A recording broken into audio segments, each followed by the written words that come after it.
600 миллионов сомов. Так. Торговый центр мы собираемся передавать государству, которое государство и далее будет получать доход, а 9 квартир оставляем для сотрудников ГКМБ. Из них одна квартира, она большая, 250 или там, я не знаю, 280 метров в квадрате. И эту квартиру, большую квартиру, конечно, никто из наших сотрудников не может жить. Мы хотим передать детскому дому, какому-нибудь детскому дому или каким-нибудь там социальным объектам, учреждениям хотим передать. В скором времени, буквально 2-3 дня, и выйдет постановление правительства, мы будем распределять данное имущество. Кроме того, одновременно с этим следствием по раскрытию других коррупционных схем, в которых, возможно, замешан Матраимов, будет продолжено, для чего уголовное дело будет выделено в отдельное производство. То есть уголовное дело не прекращено, оно будет продолжено еще более детально разбираться в деле Матраимова. В рамках данного уголовного дела будут проверены данные, в том числе касающиеся возможной причастности Матраимова к коррупции в таможенных органах в период после его освобождения от должности заместителя председателя таможенной службы. О результатах расследования данного дела ГКМБ обязательно будет информировать общественности и о причастности международных контрабандных преступлений и с другими государствами. То есть Россией, Китаем, Казахстаном, нашим ближайшим соседям Узбекистаном. Потому что мы считаем, что преступление Матраимова, оно не должно ограничиваться, то есть оно не ограничивается только внутри страны. Мы считаем, что он мог это преступление совершать еще сообща с другими такими же преступными элементами других стран. То есть по таможенной контрабанде. Это с Россией, Китаем, Казахстаном возможно. Поэтому данное уголовное дело будет продолжено.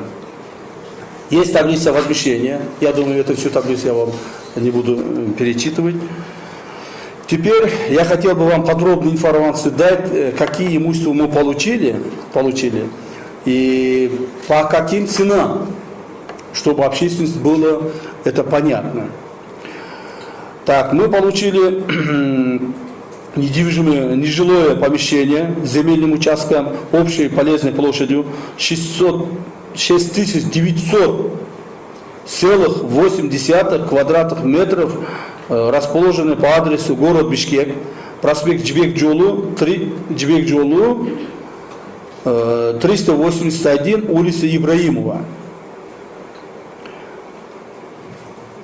152, на земельном участке площадью 2533 квадратных метров. Идентификационный код 103-03-0024-0492.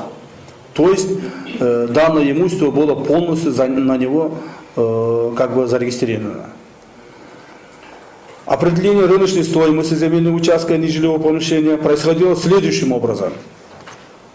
Курс доллара США по отношению к кыргызскому сому на период 16 декабря 2020 года составил 82,60 сомов. С учетом корректировки ориентировочной средней стоимости 1 квадратного метра земельного участка насчитано по 2400 сомов, это 29,2 долларов США. Средняя рыночная стоимость земельного участка составила 6 миллионов 79 тысяч 200 сом. То есть это 73 тысячи 598 долларов США. Расчет 2,533 умножить 2400, 6 миллионов 79 тысяч 200 сомов. Рыночная стоимость нежилого помещения с земельным участком за 1 квадратных метров по 78 тысяч 99 сомов, 99,66 сомов. То есть 78 100 сомов, да, получается. это $945 США. Общей полезной площадью 6900,8 квадратных метров. На период 16 декабря 2020 года с корректировкой составил 538 миллионов 950 тысяч 177 сомов. Это 6 миллионов 524 тысячи 820 долларов США. Так получается, мы данное нежилое помещение, то есть торговый центр, взяли у него, если так обобщать, по $945 за метр квадрат. $945. Знаете, торговые центры в данный момент продаются по $1500, по 1200. Он как раз настаивал нам, что там мы покупали у него, то есть брали у него в расчете по $1500 метр квадратный. Нет, мы провели расчет, так, хотели, чтобы там данное имущество попало в руки государства по рыночной, даже ниже рыночной цены. Так, $945 за метр квадратный данное помещение взяли. Второе.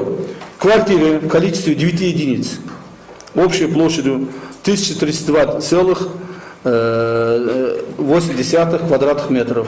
Средняя рыночная стоимость за 1 квадратный метр составила от 41 973 сомов до 67 699 сомов.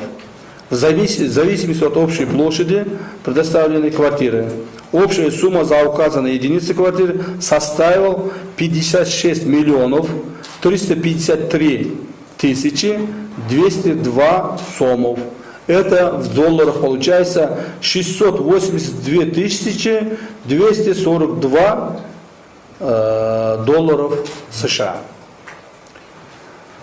Курс доллара США по отношению к кыргызскому сому на период 16 декабря 2020 года составил 82,60 сомов. Соответственно, за 1 квадратный метр площади цена в долларах варьировалась от $508 до 819 долларов США. То есть все квартиры ремонтированные полностью, то есть квартиры, которые сейчас люди, он сдавал, люди жили. Сейчас освободил все квартиры, и эти квартиры мы берем в доход государства.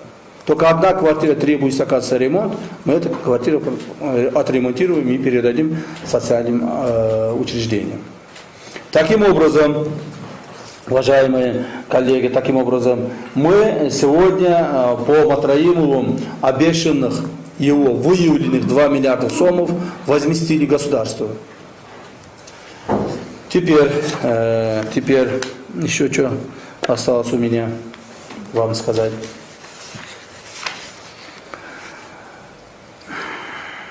Экономическое преступление.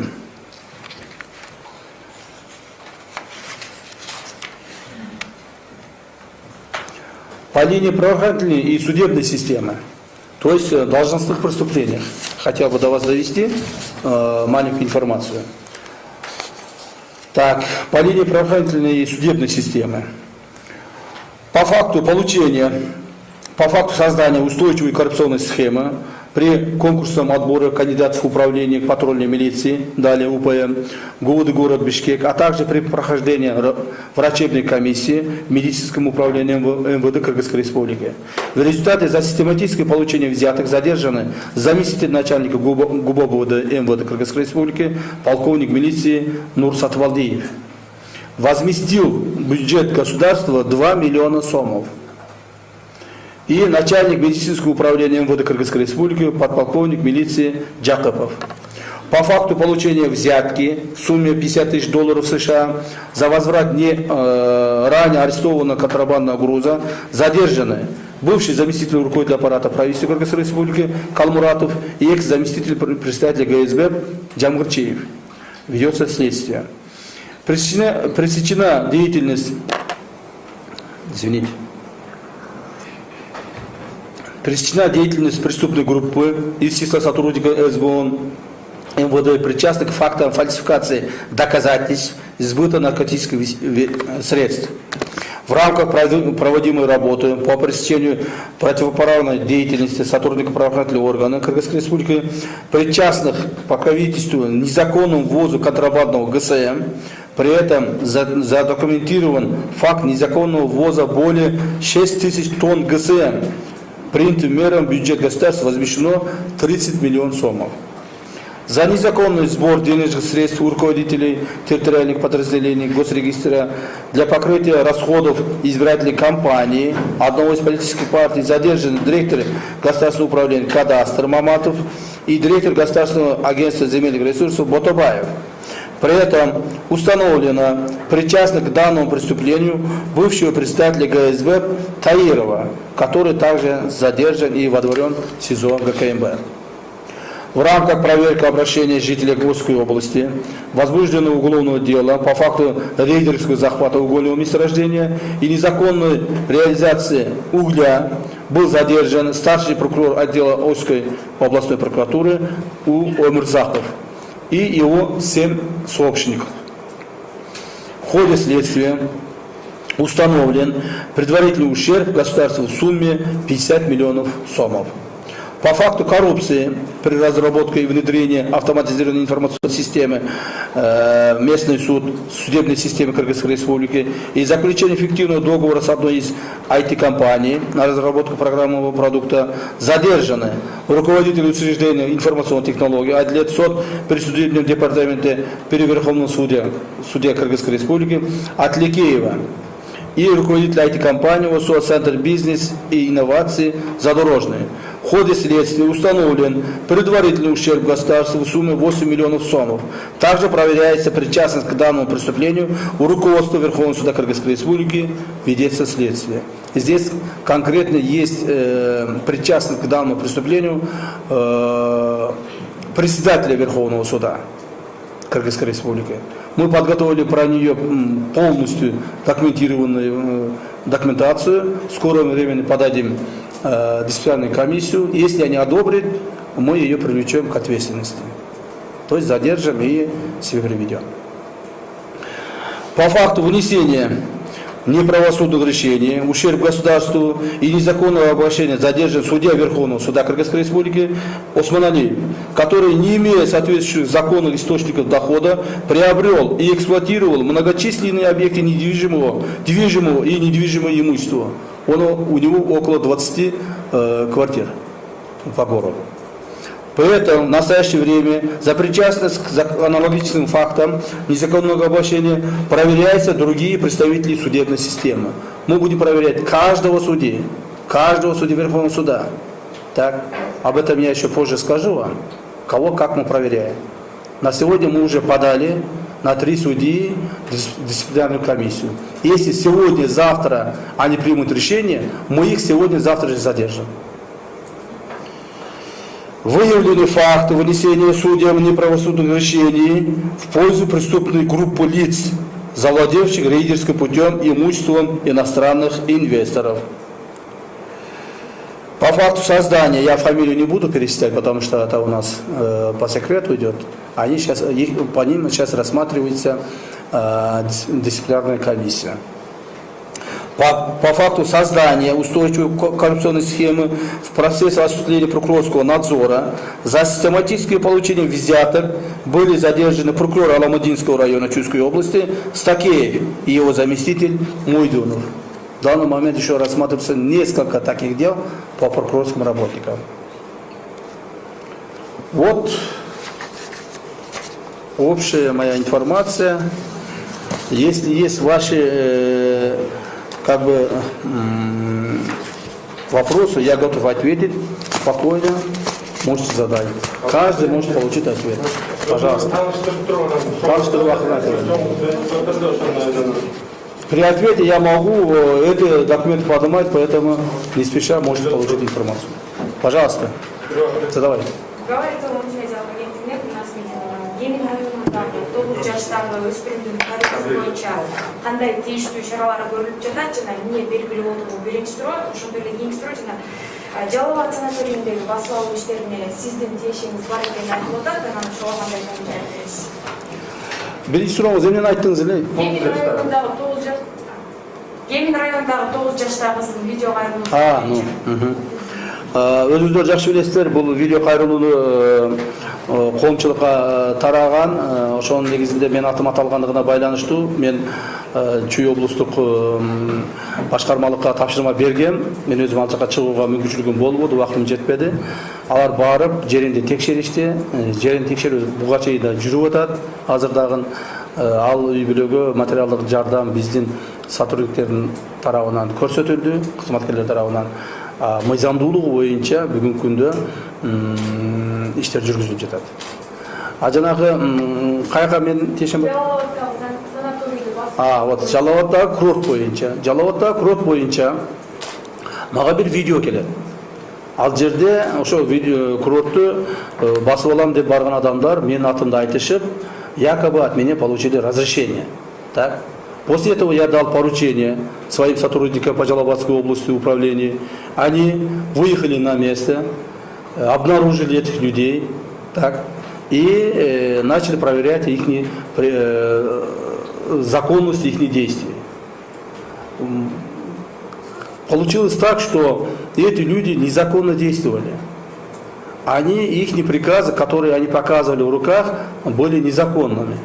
Поэтому мной было дано поручение их задержать и привлекать к ответственности. По этому поводу я еще разговаривал с прокурором, генеральным прокурором, чтобы их не отпускали. Таких людей на местах, самозванных людей, действующих от имени разных руководителей, сейчас стало больше. Поэтому это должно быть уроком для каждого из них.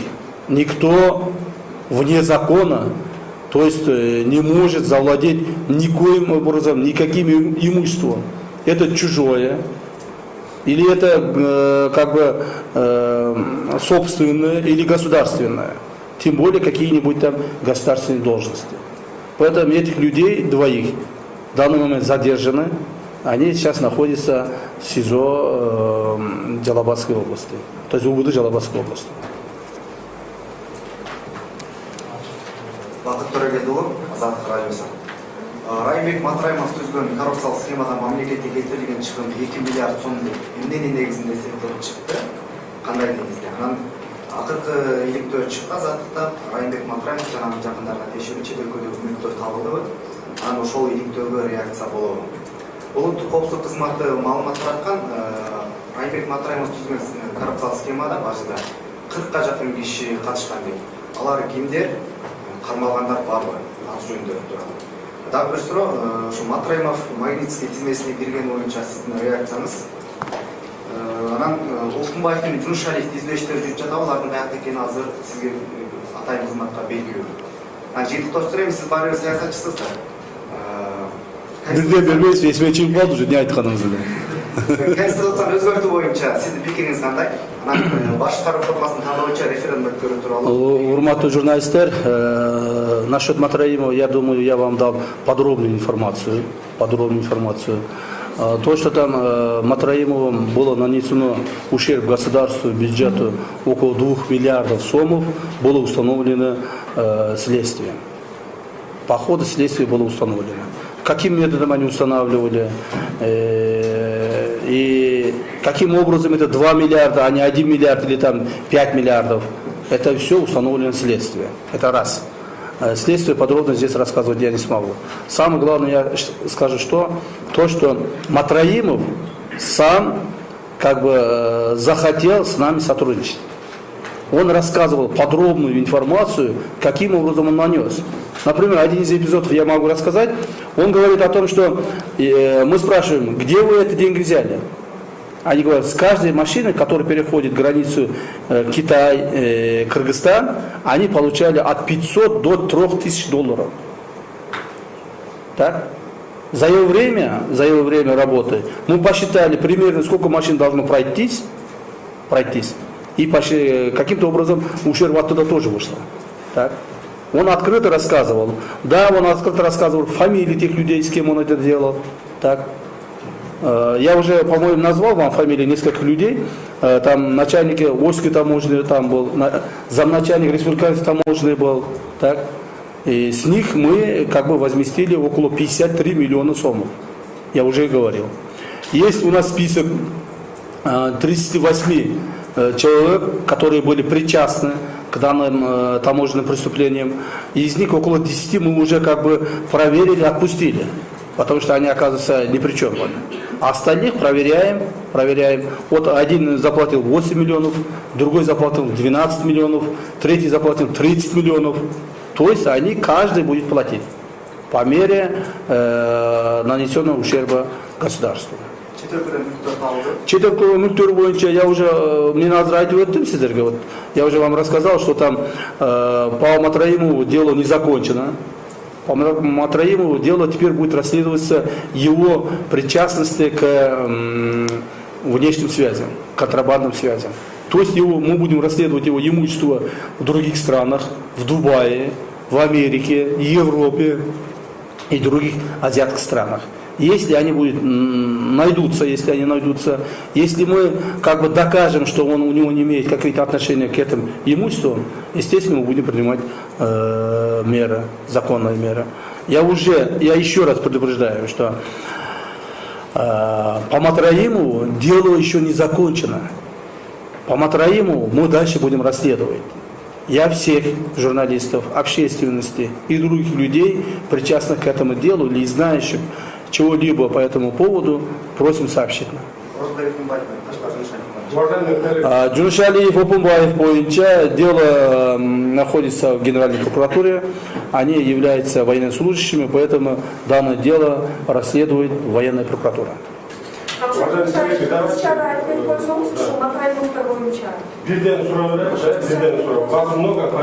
Матраевтер боюнча кыргызча айтып берип коеюн. Матраевтер боюнча мен башында айтып өттүм. Матраев боюнча иш токтогон жок. Матраевдин биздин мамлекетибиздин ичинде жасаган кылмыштары боюнча дело расследовать бүттү. Изилдени бүттү, биз аны сотко жөнөтөбүз, жакынкы убакта жөнөтөбүз. Себеби анын айткан бизге мамлекетибизге келтирген зыянынын 2 миллиардын биз алдык. Эми Матраимовго сырт жактан кылган кылмыштары боюнча, башка өлкөлөр менен кылган контрабанддык кылмыштары боюнча, бул Кытай, Өзбекстан, Казакстан, Россия или башка мамлекеттер менен кылган кылмыштары боюнча биз жаңыдан кылмыш ишин ачып, ошону тергей баштадык. Эми биз сырт жакка чыгабыз. Андан башка Матраимовдун сырт жактагы кайсы бир мүлктөрү болсо, ошолорду дагы биз азыр тактайбыз. Мына Дубайда мүлкү бар деп атат, Америкада мүлкү бар деп атат, Европада мүлкү бар деп атат. Ошо мүлктөрдү тактайбыз. Матраимов бизде азыр домашний арестте калат. Аны өлкөдөн чыгарбайбыз. Ал биздин колубузда болот, Матраимов. Ушул иштер аягына чейин такталып бүткүчө. Мен азыр беренелердин эсимде жок, кайсы менен ачылганынчы. Вот так болгон маалыматты айтып атам. Эми аны следствиеден тактасаңыздар болот. Альберт Кудышевич, здравствуйте. Пожалуйста. Здравствуйте. Меня зовут Ална, я с Экипресс, у меня к вам два вопроса. Можете, пожалуйста, сказать, когда будут первые результаты по демаркации госграниц? И второй вопрос, есть ли какая-нибудь оперативная информация о возможной дестабилизации общественно-политической ситуации во время или после президентских выборов?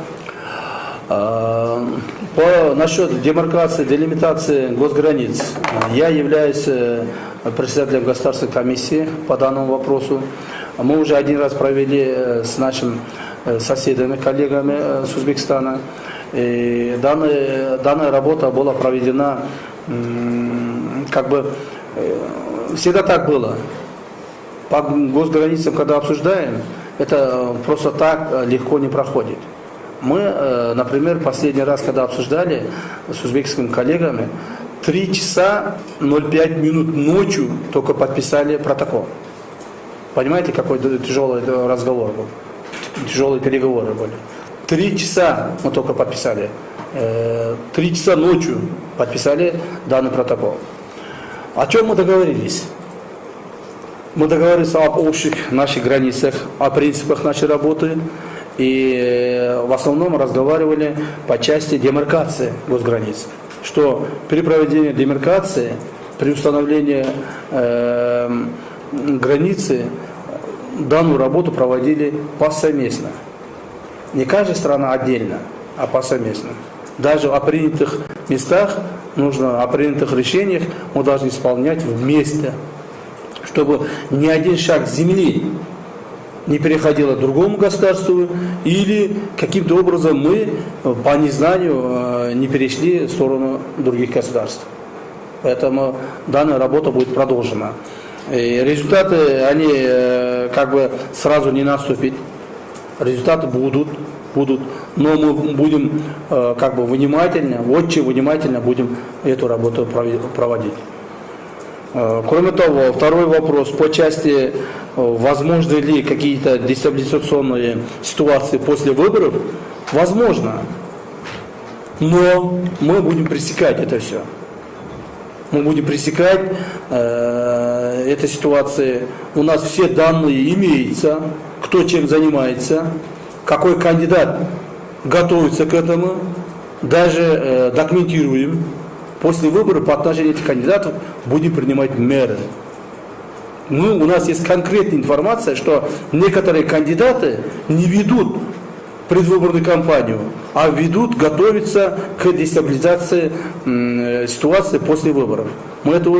Я очень надеюсь, что не допустим, тем более наш народ этого не допустит. Пусть эти дестабилизирующие силы, если выведут на улицу 1000 человек, 5000 человек, 10 тысяч человек, люди подумаются миллионами в данный момент. Миллионами люди подумаются. Пусть у них не будет никакой надежды о том, что они проведут, каким-то образом захватят власть или каким-то образом проведут какие-то дестабилизирующие митинги. Этого мы не допустим. Не допустим, и я, знаете, человек слова, я никогда назад шага не даю. Идем только вперед. Выборы пройдут спокойно, выборы должны пройтись по воле народа. Никто, ни деньги, ни власти, ни другие группировки не должны оказывать влияние на результаты выборов. Народ сам должен выбрать своего президента. Давайте дадим возможность народу, хоть один раз дадим возможность народу, чтобы он выбрал своего президента. Я думаю, так и будет. Добрый день, меня зовут Бабат Исмаилов, я со «Спутник Кыргызстан». Вопрос про квартиры от Матраимова. Кто принял решение о том, что они должны быть переданы сотрудникам ГКНБ? Может быть, их стоило передать врачам, учителям, которые наиболее пострадали и участвовали в борьбе с пандемией. И второй вопрос. Ранее на пресс-конференции вы объявляли войну криминалу. Как вы считаете, вы победили ОПГ в Кыргызстане? И почему борьбой с преступностью занимается ГКНБ, а не МВД? Говорит ли это о бессилии МВД перед ОПГ? Спасибо. Насчет квартиры Матраимовых, уважаемые журналисты, да, у нас очень много проблем в стране. У нас и врачи, и медики, и другие слои населения очень нуждаются в квартирах, в жилье нуждается. Но тем не менее, это не 90 квартир, это не 900 квартир, это всего 9 квартир. 9 квартир, которые мы обратили в государство по, как говорится, отличной работе наших сотрудников. Поэтому это мы решили этих квартир передать сотрудникам ГКНБ, которые годами, десятилетиями, 20-30 лет служат и живут на квартирах. Этим ребятам мы передадим. А насчет борьбы с преступностью, уважаемые журналисты, борьба с преступностью, она ведется со всеми правоохранительными органами, и милицией, и нами ведутся эта работа, так? Но мы ведем не мелкими хулиганствами, не какими-то мелкими преступлениями. Мы ведем борьбы с ОПГшниками, так? Ими главарями бандитов, тех людей, которые в последнее время наводили нашу страну. Теперь, отныне, я повторяю свои слова, данное первое интервью. Отныне ни один бандит, ни один глава бандита в нашей стране никоим образом не будет влиять на какие-нибудь общественные процессы. Так? Ни одного главаря бандита в стране не оставим. Хоть он вор в законе, хоть он смотрящий, положенец, такого не будет. Дайте нам информацию, в каком городе, в каком местности, какой-нибудь даже авторитет среди криминальных группировок спокойно ходит. Ни одного бандита спокойно в нашей стране не будет ходить в дальнейшем. Пусть они не надеются, что мы успокоимся, скажем, потом успокоимся. Это я не успокоюсь. Я не успокоюсь. Теперь общество должно быть свободно от бандитских криминальных группировок. Спокойные люди, живущие своим трудом, должны свободно жить в нашем обществе. Бандиты, сейчас вот, насколько вы хорошо знаете, очень хорошо живут. У них хоромы, у них двухэтажные здания, они на хороших машинах ездят. Теперь этого не будет. Пусть попробуют они жить сейчас в хороших домах, ездить на хороших машинах. Мы этого не допустим. Сейчас будем расследовать каждого лидера преступных группировок по всей стране. Хоть это в Чолпанате, хоть это в Джалабаде, хоть это в Баткене, везде. Поэтому я еще раз обращаюсь к этим криминальным группировкам, их лидерам. Если не будете жить по закону, если, не дай Бог, попробуйте повторять свои незаконные действия, облагая какими-то штрафами предпринимателя или простых граждан, вы будете привлечены. Вы будете привлечены согласно закону. Я вам один свежий факт приведу. Когда мы уже как бы нейтрализовали всех лидеров криминальных группировок, сейчас теперь уже вышли спортовшаки. Спортсмены уже выходят. Вот вчера, буквально вчера, позавчера, по-моему, поймали спортсменов, борцов, так, мастеров спорта страны, чемпионов страны, их близких, родных братьев, которые облагали данью предпринимателей. Уважаемые спортсмены, я к вам тоже обращаюсь. Вы, спортсмены, должны поднять флаг нашей страны по всему миру, а не принимать участие на каких-то криминальных разборках и каким-то образом давить на людей. Этого не будет. Хоть он спортсмен, хоть он знаменитый, не знаменитый, чей-то родственник, мы на это не будем смотреть. Так? Отныне все спокойно будут жить. Я повторяюсь, ни один бандит не будет в нашей стране каким-то образом влиять на какие-то общественные процессы.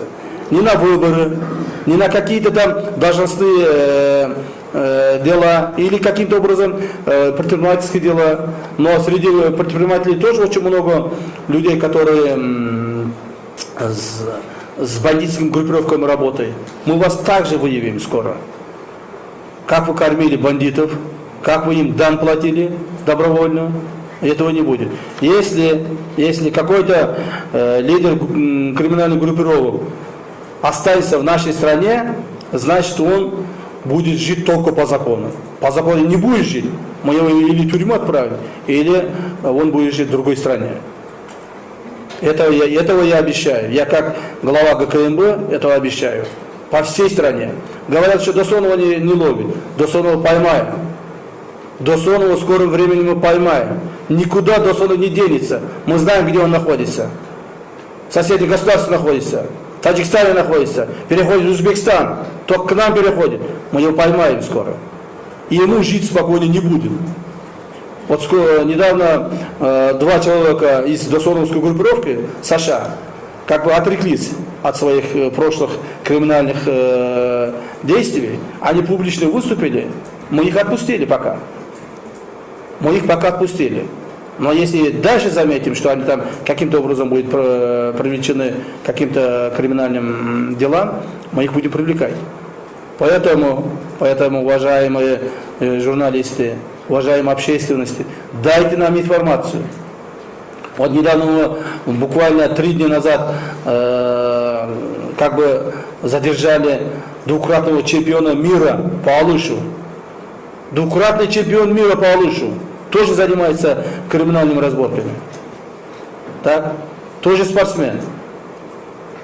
Поэтому никому никакой пощады не будут. Это вы должны знать. Спасибо. Жетинчи канал Сапар Акунбек камчымызда ол Абдил Сегизбаев бир канча ирет айтып атат да эмедеп ушул сиздерде Абсапаров деген акесин чоңу ошо Бакиевден жаңалыгычы болгон ошол киши азыр көп нерсени чечип атат деп. Экинчи суроо Чоткараев ишинде дагы мен штабымда иштеген ошончун баягы саясий иш менен кармады деди. Андан кийинкиси баягы ошто сиздер УКМК чакырбадыңыздар беле Жалил Атамбаевдин баласы боюнча ошого чара көрдү. Кыргыз сайты постулу. Так, Сегизбаевтың айткандары боюнча Абсатаров бул жерде чечип атат. Никакой не Абсатаров никто не будет решать. ГКМБ все дела буду решать я, как глава ГКМБ. Так, я буду руководить этим процессом, я буду возглавлять данное ведомство и буду принимать решения я.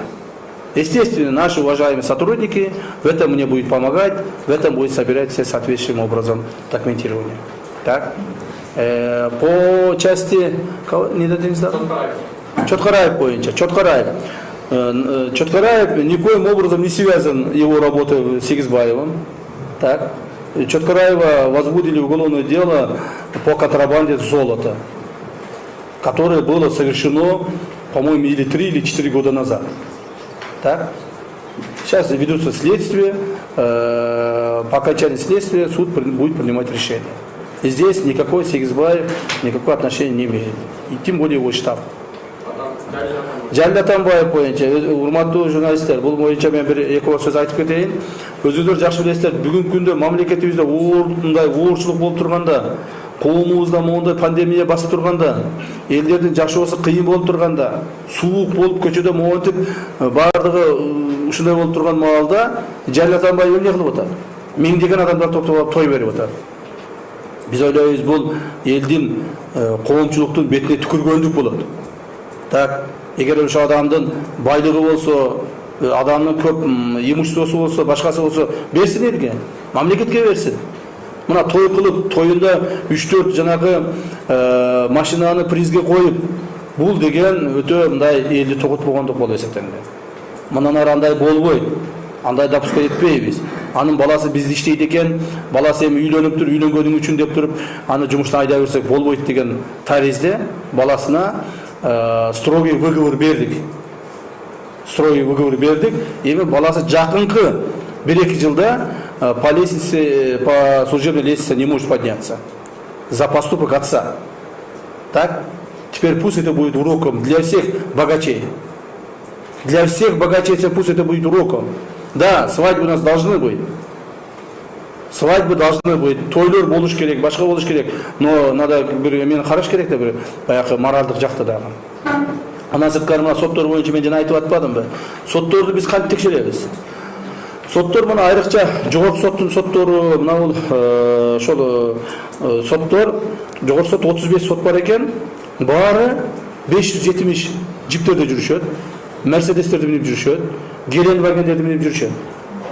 Biz ушинтип сотторго айтып атсак, кече бир сот 2 күн алдын үй бүлөсүн алып алып Дубайга дем алган учуп кетиптир. Бул эмне деген акмакчылык? Сот, жогорку соттун бир судьясы учуп кетти. Кече мен ал сотко уже териштирүүнү дайындадым. Териштирүү башташты ал сот боюнча. Ошол бул жерде ошол Дубайга учуп барган эле 4 адам учуп барган эле. Учуп келген эле дем алып келген эсептесек эле 15-20 миң доллар акча болот экен. Сот ал акчаны кайдан алды? Соттун бир кийген шубасы 5 миң доллар турат. Сапогу 1000 доллар турат. Минген машинеси 100 миң доллар турат. Жашаган үйү миллион доллар турат. Андан сырткары мына шаарда квартираларды алып, мына кече кармаган сотубуздун 20 квартирасы бар экен. Бул эмне деген акмакчылык?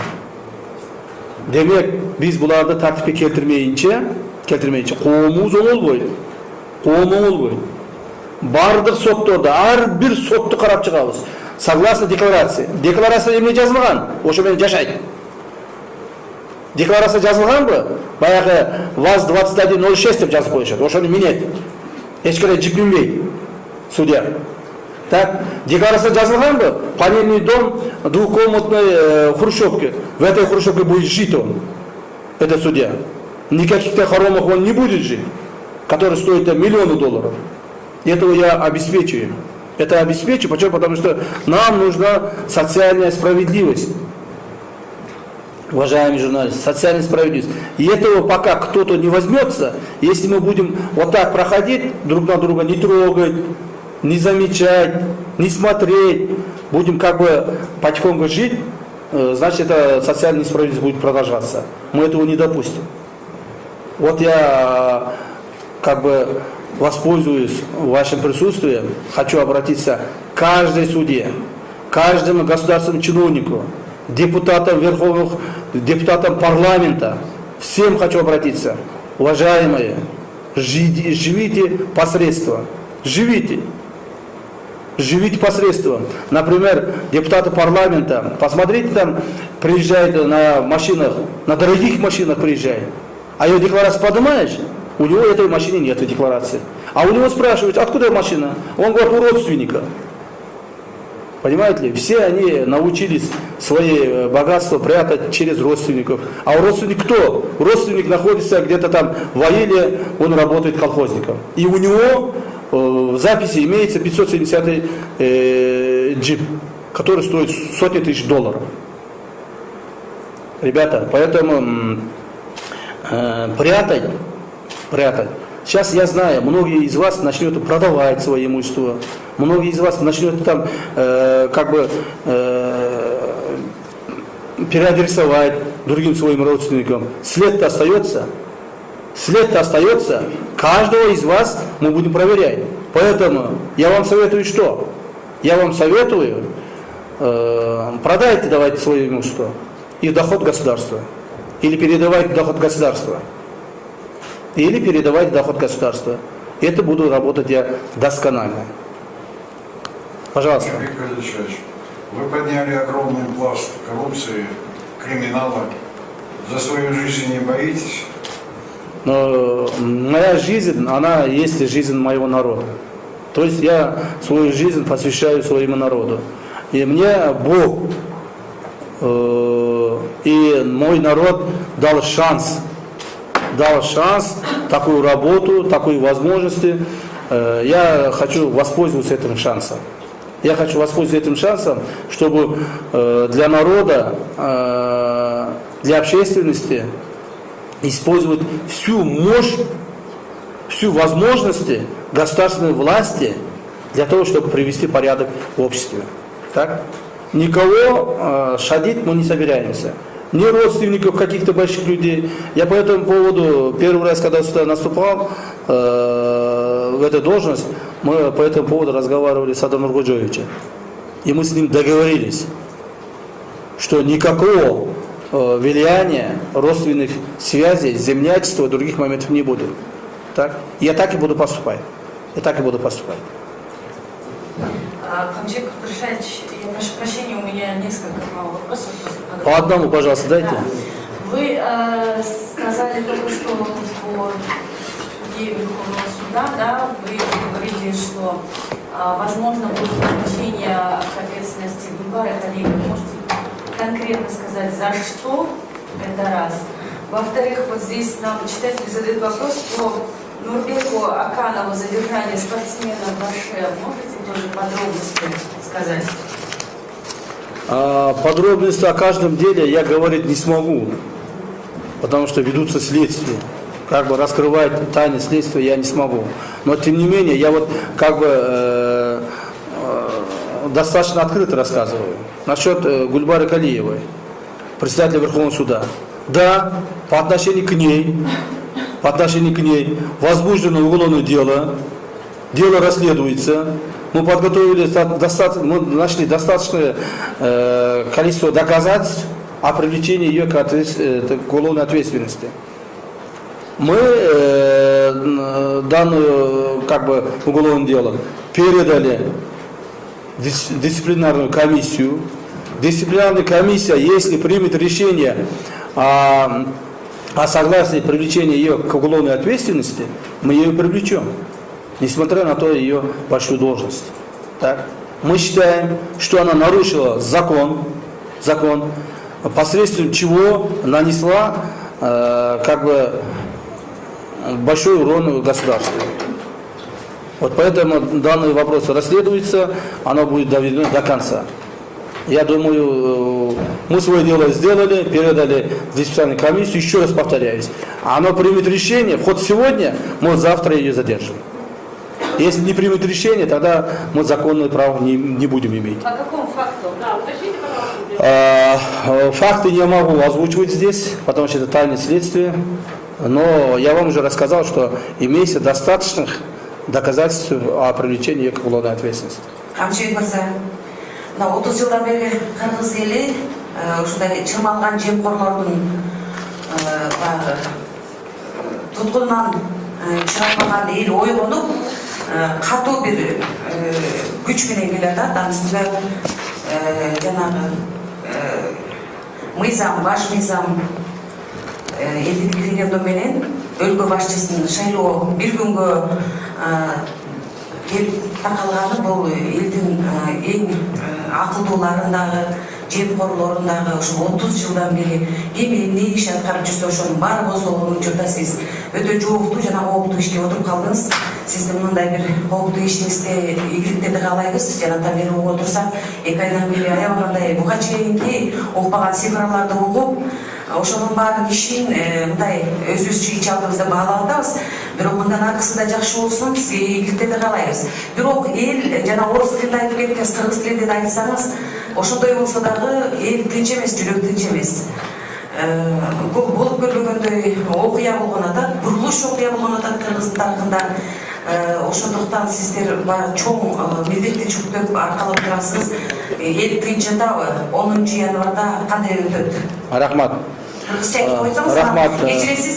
Мен экинчи вопросундагы баягы жүрөгү өткөн маселелерим бар. Көптөн бери журналист катарында ойлоп жүргөн. Мына жер маселелери, чек ара маселелери жөнүндө айтып кеттиңиз жана. Бирок ошондой болсо дагы Кыргызстан менен Өзбекстандын чек арасында 58 спорный участоктор бар да. Ошонун 26-сы Жалал Абад областына карайт. Ошонун дагы 24-ү аксы менен Алабука районуна карайт да. Анан өзүңүз билесиз, Оңгар тоо бар, ошонун маселеси чечилбей турат. Сиз ушул арада ошол маселелерге карадыңызбы? Кандай чечилип атат бул спорный вопростор? Анан дагы бир вопросум морики ыктыярчы чек арачылардын тагдыры да. Буга чейин жанагы ыктыярчылар Өзбекстандын 2 лейтенанты генерал, то есть генералы бирдей. Буга чейин жанагы Шамил Атаханов вице-премьер-министр болуп турганда 2 бирдей күч Өзбекстан тараптан келип, жөнөкөй бир ыктыярчы чек арачынын аркасынан куугунтук мындай бир террорист катарында кабыл алып, ушундай чоң тагдырга туш болгон эле. Ошол ыктыярчы мамлекеттик чек арачыларга караганда ыктыярчы чек арачылардын эмгеги зор, өзүңүз билесиз, чек ара аймагында өсүп чогойгонсуз. Анан ошолордун деген мындан аркы дагы иш аракеттерине күч болуш үчүн, аларга үлгү болуш үчүн кандай болот? Жана алардын тагдыры кандай болот деп ойлойсуз? Өзбекстан эч качан өздөрүнүн программасын, мыйзамдарын көп учурда өзгөртпөйт, бизде өзгөрүп турат. Алардын дагы баягы жүрөгү тынч жашаш үчүн кандай болуш керек? Рахмат. Мына 10 январ боюнча урматтуу туугандар, урматтуу коомчулук, 10 январда президенттик шайлоо референдум өтө турган болсо, Кудай буйрса, эл каалаган адам эч кандай акчаны күчү менен эмес, мамлекеттик күчү менен эмес, бийликти күчү менен эмес, эл каалаган, эл тандаган адам президент болушуна биз шарт түзүп беребиз. Шарт түзүп беребиз. Эч кандай мамлекеттик органдар элдерди үгүттөп, элдерге кайсы бир элдерге басым жасабайт. эл каалаган адам президент болот деген ойдобуз. Ал эми 10 январдан кийин кайсыл бир күчтөр ошол элди чогултуп, анан кийин каким-то образом ошо элге мындай бир бийликти алып алабыз, же бир коомчулукка кандай бир чоң бир резонанс жараткан митингдер жасайбыз деген ойлору бар экен. Митинг жасоо ар бир адамдын өзүнүн эрки. Бирок коомдук тартипти бузганга биз жол бербейбиз. Так, жол бербейбиз. Эгерде кайсыл бир кандидаттар, биз ал кандидаттарды билебиз кимдер экенин. Алардын кантип иш кылып атканынан бери билебиз. Алардын кайсыл жерде ким менен кантип сүйлөшүп, ушул мамлекеттик жанагы эртең 10 январдан кийин 11 январга күч топтоп атканынан бери билебиз. Так, бирок урматтуу эл журт, мен ойлойм андай нерсеге алар барбаш керек жана бара албайт. Эгерде алар 1000 адам чыгарса, 2000 адам чыгарса, 10 000 адам чыгарса, миллиондогон адамдар келип, аларды өз ордуна коюп коюшу мүмкүн. Ошон үчүн мен ойлоймун, мындай нерселерге биз барбайбыз, жанага биз жол бербейбиз деген ойдобуз. Эл бир жолу элге мүмкүнчүлүк берейличи, элге бир мүмкүнчүлүк берейли, эл өзүнүн президентин тандап алсын. Эл өзүнүн президентин тандап алсын. Кимди кааласа ошону президент кылып коюп алсын, анан кийин тагдырына жазганын көрө беребиз акча. Ал эми чек ара маселеси боюнча урматтуу журналисттер, биз чек арадагы биздин коңшулар менен жакшы мамиледебиз. Ошол Өзбекстан, Тажикстан менен жакшы мамиледебиз. Биздин Казакстан, Кытай тараптагы чек араларыбыз толук бүткөн. Азыр бир гана Өзбекстан менен ошо Тажикстан калды. Өзбекстан менен баягы сиз айткандай цифралар, алар туура эмес цифралар. Өзбекстан менен бизде азыр 9 участок калды, такталбаган. Бирок көйгөйлүү чоң 9 участогубуз калды. Биз буларды сүйлөшүп атабыз, Кудай буйрса тактап чечебиз деген ойдобуз. Өтө оор жолугушуулар, мындай сүйлөшүүлөр болуп атат. Бирок алар да бизди түшүнүп атат, биз да аларды түшүнүп атабыз. Ойлоймун, биз буну чечебиз, Кудай буйрса чечебиз. Ал эми чек арачылар, ыктыярчы чек арачылар боюнча жакында эле биз ГКМБдын күнү болуп белгилегенде ыктыярчы чек арачыларга биз өзүбүз кайсы бир деңгээлде мындай бир сыйлыктарыбызды, медалдарыбызды тапшырдык. Биз баягы айтып өтпөдүмбү? Биз Өзбекстан, Тажикстан менен азыр жакшы мамиледебиз. Эч кандай адамдарыбыз жанагыдай бирөөлөр келип коркулуп, бирөөлөр келип тебелеп, бирөөлөр келип мындай бир укугун тебелеген болбойт. Айрыкча мына чек ара кызматы бизге азыр ГКМБга баш ийип калгандан кийин чек ара кызматы менен биз күндө ушул маселелерди талкуулап турабыз, чечип турабыз. Кудай буйрса. НТС телеканалы Рахат Жаныбекова. Буга чейин Таир Байкиров жана Курманбек Дыйканбаевдер кармалганы белгилүү. Алар мамлекеттик кызматтан жана мамлекеттик ишканалардан акча алган, парламенттик шайлоо үчүн кайсы бир партия үчүн акча алган белгилет. Ошол боюнча дерек маалымат айтып бересизби? Буга чейин дагы маалымат каражаттарын айтылды, пенсияга берилген соцфонддун акчасынан да алышкан экенчи. Ошол канча мамлекеттин акчасынан канча акча алып ошол парламенттик шайлоого жумшады? Бул биринчи суроо. Анан экинчи суроо, сиз ошол атайын кызматтын төрагасы катары качанга чейин иштейт деген оюңуз бар. Парламенттик шайлоого катышуу ниетиңиз барбы? Ал болсо кызматты тапшырып беришиңиз мүмкүнбү? Мына Курманбек Дыйканбаев боюнча ачык эле айтып коеюн, урматтуу журналисттер. Курманбек Дыйканбаев бир мамлекеттик ишканадан 7 миллионго чейин сом акча алган. Так, ал мамлекеттик ишкананын башчысы, ошол жерде берген адамдар жана башкалар муну баарын толук тастыктаган. Жана бул изиленип чыкты. Эми ишкана кайсы экенин мен айтпай эле коеюн, эми аны до конца айтпай эле коеюн, макулбу? Бул бир. Экинчиден мына бул соцфонд боюнча урматтуу туугандар, соцфонд боюнча мындай болгон. Соцфонддун жетекчилери ар бир райондук башкармалыктан, райондук управление соцфонда собирали деньги. Акча чогултушкан. Акча чогултушуп, 40 000, 45 000 сомдон акча чогултушуп, ошолор өздөрү арыз берип атышат. Чогултуп, ошол бир партияны каржылашкан. Мына. Эми андай болбойт. Эч ким акча чогултпайт. Ар ким өзүнүн эмгегине жараша жашайт. Ушул эле маселе госрегистрде дагы болгон. Ошентип баягы өзүнүн подчиненныйларын акча чогултушуп беришкен. Ошондуктан мына госрегистрдин башчысы Маматов камалды, кадастрдын башчысы. Андан кийин госагентство по земельным ресурсам Ботобаев камалды. Алардын артынан алар кимге акча бергенин карап отуруп туруп Таиров камалып атат. То есть ошондуктан ким кимден кайсы бир акчаны требует эте турган болсо, мамлекеттик кызмат иштеп туруп бизге кайрылгыла. Бизге кайрылгыла, эч ким мындан ары коррупцион схеманы биздин Кыргызстанда жасабайт. Кто будет заниматься коррупционными схемами, кто будет коррупционными делами будет заниматься, особенно государственные чиновники, каждый из вас будет привлечены. Поэтому я очень прошу, чтобы этого не допускали.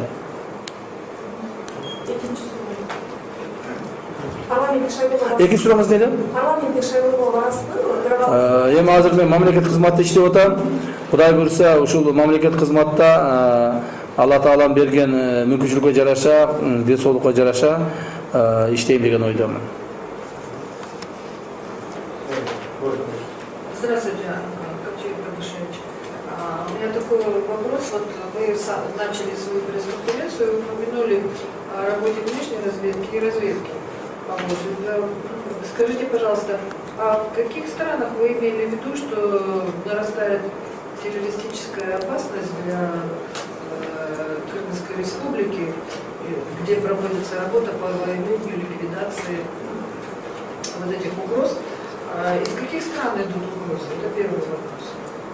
И кого выявили, кого там уничтожили, что конкретно пресекли? А второй вопрос о разведке. Вы сказали, что специалисты иностранных государств ведут активную подрывную деятельность. Какие страны вы имеете в виду? Что это за специалисты, какого рода ведут подрывную деятельность? Что конкретно вред они причинили? Может быть, кто-то уже задержан и выявлена, пресечена деятельность? Вот не могли бы вы добавить конкретики? Какие страны вы имеете в виду? И что конкретно?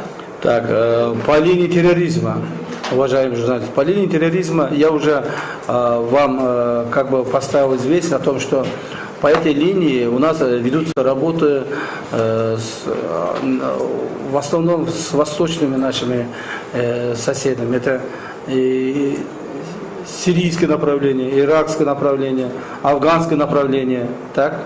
Ведется очень много работ, и как бы раскрывать здесь, что было, как будет, невозможно. Этого нельзя делать по нашей службе. Да? А вот по части подрывных работ других стран, на территории нашей страны, да, у нас имеется много информации, возможностей, информации, фактов, и некоторых людей мы уже как бы на этом деле поймали, да, по части подрывной деятельности внутри нашей страны. Да, у нас есть очень много стран, которые хотели бы как бы завладеть многими информациями и как бы хотели бы даже вмешиваясь в управление государства, властных структур. Мы, естественно, будем пресекать все эти деятельности, будем принимать меры. У нас есть факты. Но каких фактов есть? Из каких стран эти как бы так называемые агенты-шпионы были, сейчас говорить я не смогу. Многих мы уже выслали.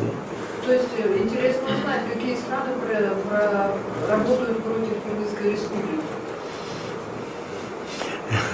Это, Кто враг номер 1, номер 2, номер 3? ну, это мы знаем. Вам этого нельзя знать. И какого рода эта деятельность? Как? Какого рода эта подрывная деятельность? В чем выражается? Что они подрывают?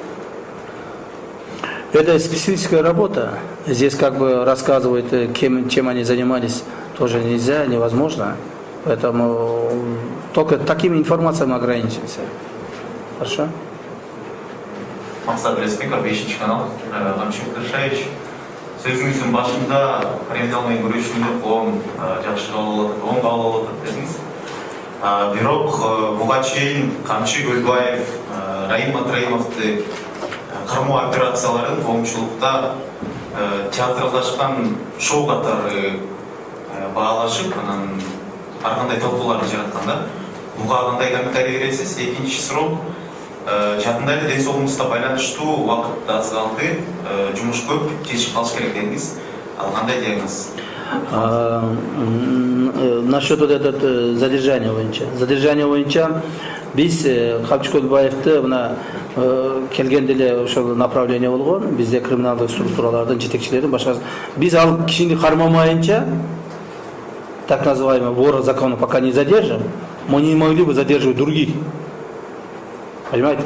Он как раз и является на самом верхушке криминальных как бы событий в стране. Так? Мы его задержали. Как мы его задержали? Мы же не можем его прийти и сказать, приходите к нам, что мы будем вас задерживать. Мы его задержали как положено. Супергруппы, спецоперациями, так, привлечением сил и средств Альфа. Задержали. Райбек Матраимову также. Мы Райбек Матраимову давали несколько раз, как бы вызывали, так?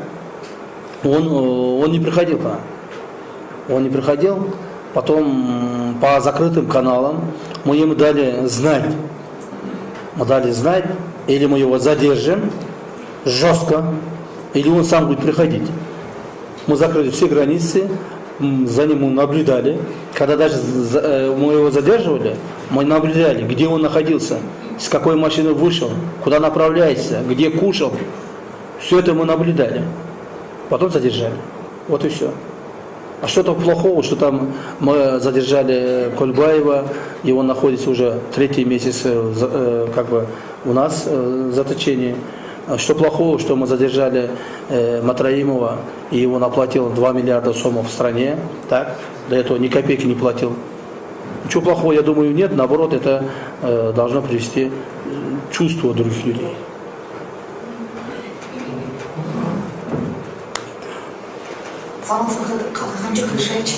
келе жатқан жаңа жылдысына мен сұрағым Матраев туралы болды. Ақырғы учурда дегеле 3 жылдан бери Райбек Матраев туралы көптөгөн маалыматтар айтылып келди. Тилекке каршы ошол Матраев туралы маалыматтар бир бетке алып калды.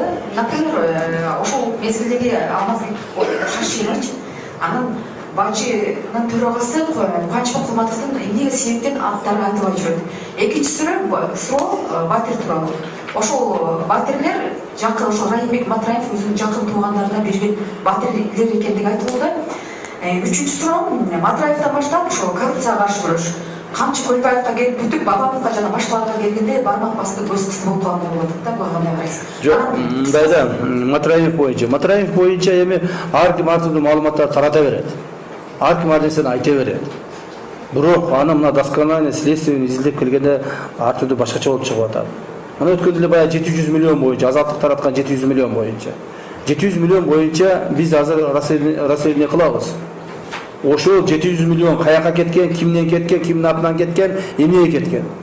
Азыр алдын ала маалыматтар боюнча ал 700 миллион жанагы биздин ушул товар ташыган бизнесмендердин акчасы деп атат. Мына азыр деле товарды алып келип атышат, Матраимов жок азыр. Матраимов жок, эч кандай маселеге кийлигишпейт, таможняга кийлигишпейт. Бирок бүгүнкү күндө деле товар ташыган биздин бизнесмендер мына самолет менен алып чыгып атат, банк менен алып чыгып атат акчаларını. Акча чыкмайынча товар кирбейт да, билесиздер. Акча чыгыш керек, товар кириш керек. Ошол үчүн ар түрдүү жанагыдай чоң мындай болуп болгон нерселерди айта берген коомчулугубузда журналисттерибиз да көбөйүп кетти. Муну башыбызга алыш керек. Жакында эле бир эме чыкты, бир мындай видео ролик чыгарышыптыр. Эми бизге каршылар чыгарып атат да. Ошол жерде мени көрсөтүп коюптур. Бул түм эле бүт мамлекеттик имуществолорду басып алган, приватизация кылып алган, мамлекет тарабынан ушинтип байыган деп. Урматтуу журналисттер, я еще раз хочу заметить, я у государства ни одного кирпича не приватизировал никогда. Ни одного соток земли у государства никогда не брал и не буду брать. Вот моя совесть. А то, что говорят, что там я где-то какой-то завод приватизировал, где-то там землю приватизировал, это все ложь. Ложь это все. У меня один дом есть, и этим домом я проживу. у меня другого второго дома не будут.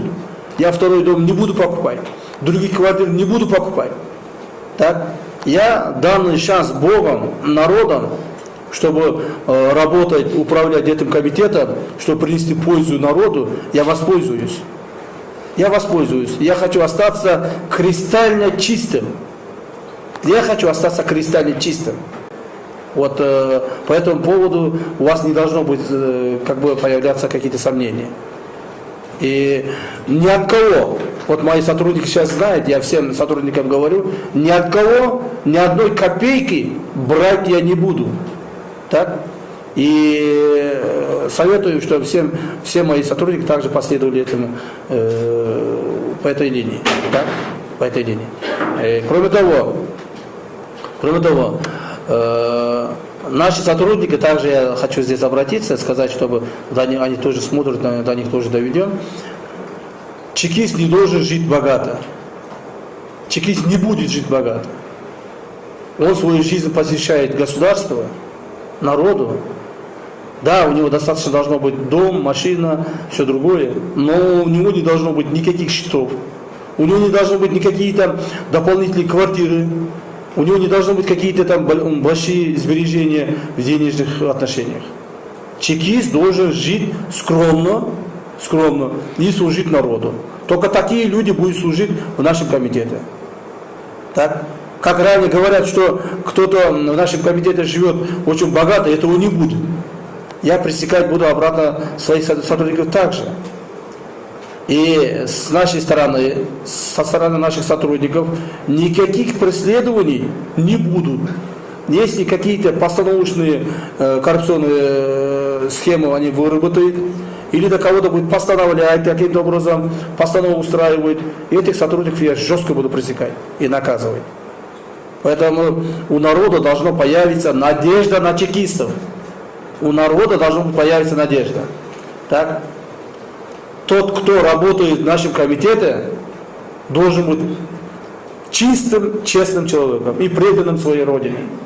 Когда мы говорим о том, что преданность родине, любовь к родине, любовь к народу, эти слова, когда озвучиваешь, многие смеются. Многие смеются, что эти слова постарели. Нет, для нас эти слова никогда не будут забытыми. Они для нас, чекистов, слова «любовь к родине», патриотизм, отдать жизнь за страну, эти слова будут актуальными, будут оставаться до конца актуальными. Поэтому не сомневайтесь в порядочности наших сотрудников, пожалуйста. Здравствуйте, пан Челобершевич, я здесь. Пожалуйста. Да, на сегодня тема очень популярная, человек очень популярный, Матраимов, конечно. Он не популярный. Хорошо. До этого мы узнали, что он уже заплатил 2 миллиарда сомов, в котором был обвинен. Также узнали, что продолжаются следственные дела. Хорошо, но до этого еще есть другие чиновники, депутаты, люди, которые крали деньги из государственного бюджета. Тот же, например, Эмирбек Бабанов, которого, казалось бы, уже доказали в краже 13 миллиардов сомов из госбюджета. Есть такая тема, которая уже доказана. И собираетесь ли вы хоть какие-то меры принимать насчет других министров, которые незаконно обогатели? Сейчас я об этом я как бы сказал, сейчас будем проверять каждого чиновника, каждого министра, депутата, согласно поданному декларацию. Так? Я не хотел сказать, но придется все равно раскрывать одну вещь. Мы сейчас одного депутата Джохор Кенеша поймали. Я ее не буду озвучивать сейчас. Он сейчас платит государству крупную сумму денег за то, что он совершал 8 лет назад одно большое преступление. Понимаете? Так? Мы ему поставили условие, что он крупную сумму сейчас как бы возмещает государству. И он будет возмещать, он уже половину уже заплатил. Так? Таким образом, я еще раз говорю, ни один чиновник, ни один министр выше своего декларации не должен жить. Судьи Верховных судов в хоромах не будут жить. Министры также не будут жить в хоромах. Так? Что у них написано в этой декларации? Трехкомнатная квартира в панельном доме, там и будут жить. Когда общество в таком состоянии, когда у народа такие как бы неблагополучные моменты в материальном отношении, мы не можем жить богато, ребята. Поэтому руководство, руководители госучреждений, министерств, ведомств, судей, прокуроров должны показать пример. Если у нас остался лишняя машина после всех этих моментов, продайте, отдайте народу. Государству отдайте. Отдайте государству. Если мы за 2 месяца, вот сами посмотрели, за 10 месяцев 2020 года было обращение к государству 116 миллионов сомов по коррупционным делам. За 10 месяцев. А за 2 месяца на сегодня 2 миллиарда 700 миллионов. Это доведем мы до конца года до 3 миллиардов.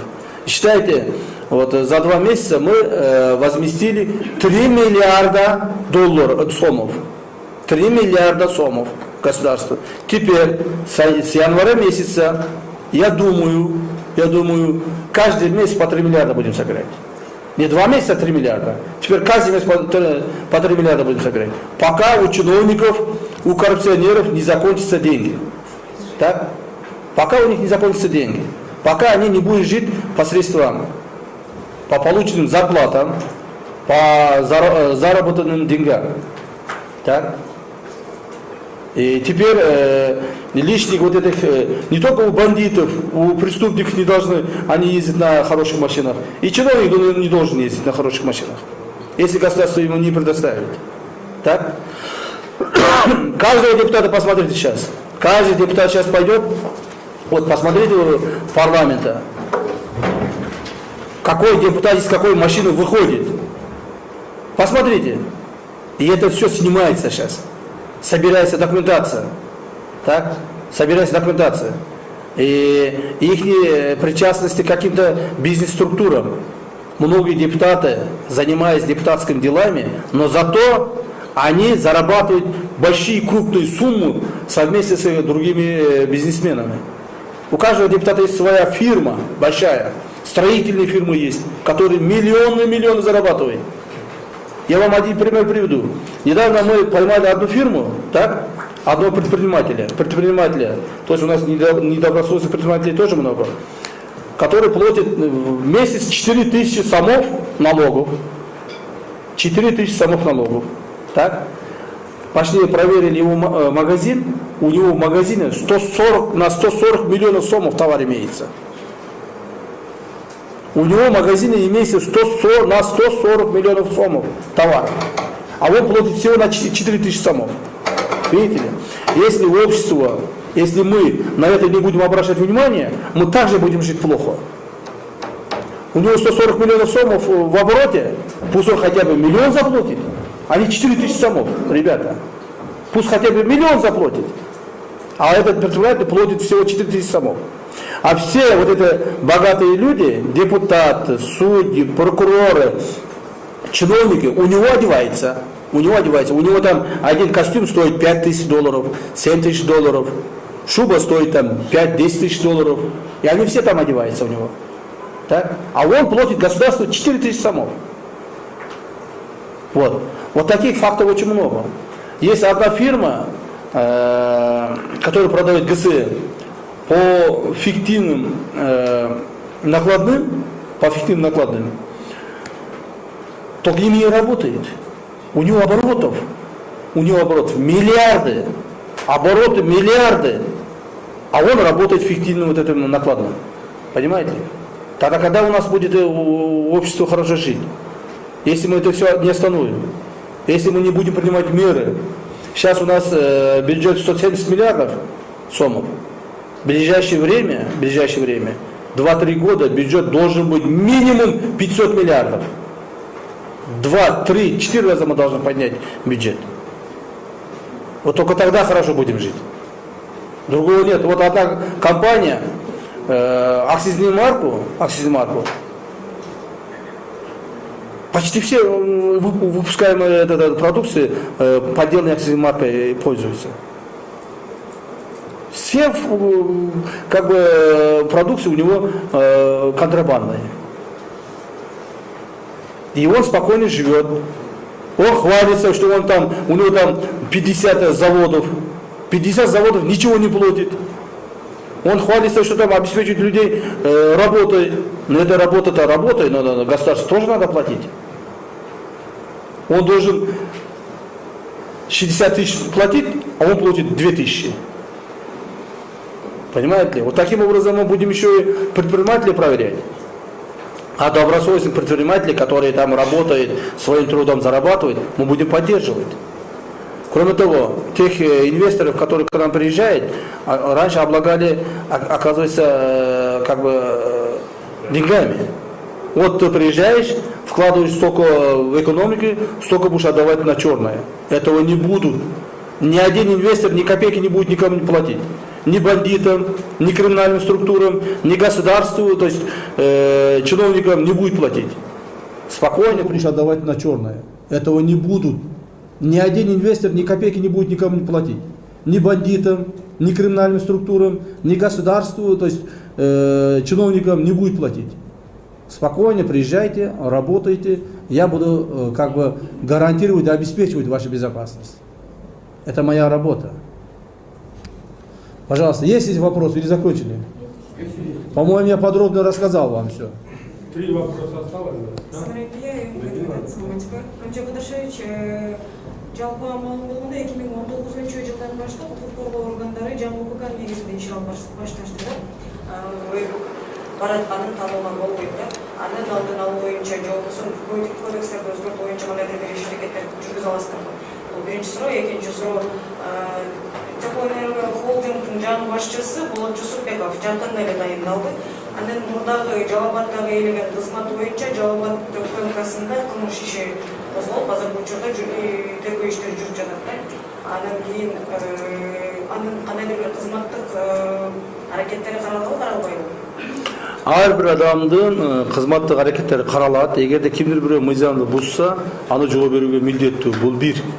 Экинчиден, биздин сотрудниктер Государственный комитет национальной безопасности, обеспечивая безопасность нашей страны, будем принимать все методы, методологии и возможности для обеспечения безопасности. Так? У нас есть много возможностей. Так? И, да, бывают такие моменты, что в некоторых моментах для того, чтобы обеспечить безопасность, каким-то образом мы проводим оперативную работу. Оперативную работу, которая, возможно, каким-то образом не соответствует каким-то инструкциям или там моментам. Но это мы как бы пробелом работаем. Но в любом случае мы, естественно, будем обеспечивать безопасность страны. Безопасность страны – это все. Это не просто каким-то образом мы должны обеспечивать безопасность от каких-то хулиганов, от каких-то там коррупционеров. Нет. Безопасность это все. Всю страну будем обеспечивать безопасность. И со всех сторон. Я думаю, мы свою работу будем выполнять. Здравствуйте. Ранее вы сообщили о том, что о задержании прокуратуры, сказали, что здесь такие задержаны его заместитель и... Кого? Прокурор. Ага. Сказали, что есть еще несколько уголовных дел. Скажите, какие это уголовные дела и по какому факту кого задержали? И второй вопрос. В случае, если кто-то из ваших родственников, допустим, окажется причастен к коррупционным схемам, вы будете к ответственности? Естественно, я обязан этого делать. Я должен показать пример обществу. Я ранее уже сказал, что моя жизнь посвящена государству и своим народу, а не своим родственникам, близким или там каким-то знакомым. Нет. Поэтому я еще раз предупреждаю. Если кто-то, мои близкие, знакомые, друзья, одноклассники, еще кто-то будет нарушать закон, они будут привлечены согласно закону. Согласно закону будут привлечены. Никоим образом никого не собираюсь там как бы прикрывать. Это одно. Насчет прокуроров Аламединского района. Прокуроры задержаны по тем преступлениям, которые там оперативно наши сотрудники работали. Так? Они сейчас находятся под подпиской о невыезде. Дело расследуется. Они обязательно будут привлечены к ответственности. Обязательно. Последний вопрос. Возвращаясь, Марат Нуралиев, «Кактус Медиа». Вот вы недавно говорили о том, что ваши сотрудники, вот чекисты, как вы выразились, должны там во благо народа, государства работать, должны там по меркам своей заработной платы жить. Но у вас есть очень много сотрудников, высокопоставленных лиц, которые, наверное, не просто так по связи, наверное, к вам пришли сюда в ГКНБ работать и выйти даже на парковку. У вас там одни внедорожники 570 и те же Гелендвагены припаркованы. Вот что будет с этими сотрудниками? И у меня есть еще Илья Жакупбеков такой у вас, начальник управления АКС ГКНБ. И тот же Салмур Джумабеков, сын известного хирурга в нашей стране. Вот и Жакупбеков, и Джумабеков живут на широкую ногу. Жакупбеков знаком с тем же Кылычбеком Сартарбаевым, Мунарбеком Зайбединовым. Салмур тоже, у них есть совместные фотографии. Живут на широкую ногу, что будет с ними? Вот насчет наших сотрудников, которые там на широкую ногу живут, дайте мне информацию. Дайте информацию. Ни один наш сотрудник, я еще раз говорю, не будет жить богато. Хочет жить богато, пожалуйста, увольняется, занимается бизнесом. Не нарушает закон. Хочет жить в хоромах, ездить на хороших машинах, никаких вопросов нету. Для этого должны увольняться и заниматься бизнесом, не нарушая закон. Все. А вот то, что там их знакомство, например, с Аркарбаевым или другими, Раим Матраевым, кто не был знаком? Скажите, я тоже был знаком. Это не значит, что я его должен прикрывать. Кто не был знаком? Например, с теми же другими преступниками. Тот же Саркарбаев. Кто не был знаком? Ваша, наверное, Саркарбаева Полоша, наверное, знает. Все чиновники с ним знакомы. Тем не менее, мы его посадили. Понимаете? Придет время, если там будет нарушать наш кодекс сотрудника ГКМБ, будет нарушать Илья Жакупбеков и Джумабеков, мы их тоже будем привлекать к ответственности. Так? Тоже будем привлекать к ответственности. Я еще раз говорю, в этом комитете принимать решения мне никто влиять не может. Никто влиять не может. Я вам один пример приведу. Один человек был назначен без моего согласия за председателем ГКМБ. Без моего согласия был назначен. Я его не пустил сюда. Я сказал нет. По закону я должен дать представление, потом он должен назначиться. Я не знаю, этот человек сейчас где, но мы его переназначили других людей. То есть это должно быть уроком для каждого. Чтобы кого-то где-то что-то там внутри комитета, кого-то где-то куда-то назначать, не обязательно родственные связи. Не обязательно, чтобы мне кто-то должен позвонить. Нет. Я ранее как сказал, что ни одного человека с собой приводить в комитет не буду. Я это слова до конца скажу еще раз. Этого я не сделал. Все те людей, которые мы назначаем на ответственные должности, все сотрудники этого комитета. Со стороны никого не будем приводить. Только по результатам работы. Кто хорошо работает, вот, например, Салмур Джумабеков очень хорошо работает. Я открыто скажу, очень много коррупционных дела, очень много возмещений через его отдел мы это сделали.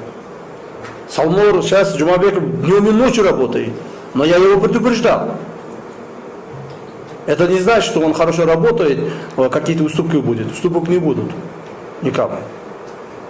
А вот Илья Жакупбекова, что-то я хорошо не помню, кто он там. Разберемся. Кимене?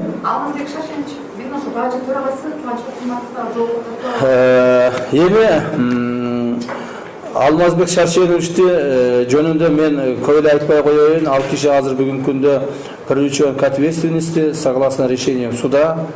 Он находится у нас в СИЗО ГКМБ. Я вам сейчас открыто скажу, у него здоровье не очень хорошее. Буквально завтра я его буду посещать. В пятницу обещал посещать. Я посмотрю, если его здоровье не очень хорошее будет, я буду принимать решение его перевести в какое-нибудь другое отделение, в больницу или куда-то буду переводить, чтобы он сохранился, он остался в здоровье и мог ответить перед законом как положено. Это раз. А насчет Кулматова. Пока по Кулматову никаких материалов к нам не поступало. Если есть материалы, пожалуйста, мы будем возбуждать. Если есть нарушения, пожалуйста, мы будем привлекать его ответственность. Никаких, никого прикрывать не будем. Хорошо? Последний вопрос. Камчатылышаевна, шайлоонун алдында ушул Садыр Жапаров экөөңүздөрдүн мындай каршылаштырууга болгон мындай чагымчыл аракеттер байкалып атат да, кандай фейктер Садыр Жапаров боюнча оюн айтты, экөөңүздөрдүн мамилеңиздер боюнча. Ушул боюнча сиз да өзүңүздүн позицияңызды айтып чектеп айтасыңыз. Садыр Нуркожоевич Жапаров мен үчүн бул бүгүнкү жөн эле кандидат эмес. Если кейбир адамдар, кейбир бийликти каалаган адамдар Садыр Жапаровдун артынан чуркап, аган ушундай бир бүгүнкү күндө президент кылып алсак, анан ушул бир пайдасы тийип калар маган деп чуркаган адамдар болсо, Садыр для меня не является каким-то образом основным кандидатом. Так? Для меня все кандидаты едины. А Садыр мен үчүн бир чоң адам, Садыр мен үчүн бир мен жакшы көргөн, ушул өмүрдө тапкан жакшы досум. Я думаю, биз Садыр экөөбүз ошол ойлогон, мурдатан ойлогон, элибизди, журтубузду өзгөртөбүз, элибизге, журтубузга кызмат кылабыз, мамлекетибизди башкача кылып түзүп, элдин, Кыргызстандын кадыр-баркын көтөрүп, элибизди жакшы жашоого жеткизебиз деген тилегибизге жетебиз деген ойдомун. Кудай кааласа Садыр экөөбүздүн достугубуз, мамилебиз түбөлүккө болуш керек деген мен ойдомун. Экөөбүздү бир гана Алла Таалам гана ажыратышы мүмкүн. Эч кандай бийлик, байлык, талаш тартыш биз ажырата албайт. Анан баягыдай чагымчылар чыгып алып Садыр менен камчы урушуп атыптыр, Садыр менен камчы андай сөз кылып атыптыр, андай жок. Андай жок, урматтуу туугандар. Садыр азыр шайлоого чыгып кетти. Шайлоодон утуп келсе, Алла Таалам буйруп 11 январда президент болуп шайланып калса, анда биз баягы айткан ой тилегибизге жетебиз. Эч кандай баягыдай провокационный баягы Садырга артуу сөздөрдү азыр жаман нерсени айтып атышат, мага дагы айтып атышат. Бирок булардын баарын артка калтырабыз деген ойдобуз. Мындан да оор нерселерди чогуу өткөнбүз. Кудай кааласа, Кудай сактасын, бир ушундай бизде эч нерсе ажырата албайт деген ойдомун. Рахмат, уважаемые, я вот одну минуту я вам скажу, уважаемые наши журналисты, уважаемая общественность. Вот я дал вам подробную информацию, каким образом работаем мы и каким образом будем работать. Теперь уже вы меня, пожалуйста, не тревожьте. По отдельности не звоните. По отдельности у меня не просите информацию, не просите интервью. Я как глава спецслужбы не могу дать каждый раз, как политик, информацию. Я как глава спецслужбы не могу дать каждому отвечать какие-то вопросы. Многие знаете мои телефоны и пишите, что я должен на какой-то вопрос ответить. Я все равно не отвечу. Все наши вопросы, все наша информация будет исходить через пресс-релиз пресс-службы нашего ГКМБ. Спасибо за то, что вы пришли. Еще раз я вас поздравляю с наступающим Новым годом. Очень надеюсь, что в Новом году у нас будет новый хороший президент. Спасибо всем. Спасибо. Слово Казахстану всегда на страже. Спасибо. Хорошо? Спасибо. Я очень надеюсь. Спасибо.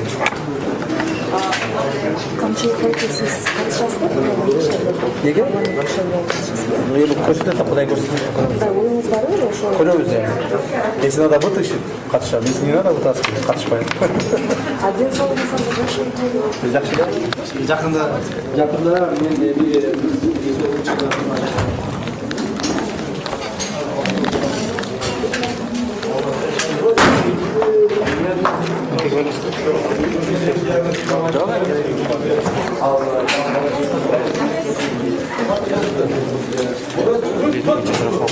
Я билет против зарплаты кем реализовал? Ким сұрауы? Ким